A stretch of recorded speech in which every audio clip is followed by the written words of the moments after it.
Welcome back, Cyber Explorers. It's Alfie, and in this video we'll explore together with this step-by-step guide, how to change a folder or app icon in Windows 11. So without further ado, let's get right into it.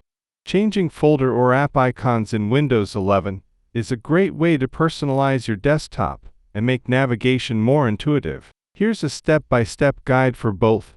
Change a folder icon. Right-click the folder you want to customize. Select Properties. Go to the Customize tab. Click Change Icon. Choose an icon from the list or click Browse to select a .ico file from your computer. Click OK, then Apply. Tip: you can find free .ico files on sites like Icon Archive, Flat Icon, or Convert PNGs using tools like ConvertICO. Change an app icon. Shortcut.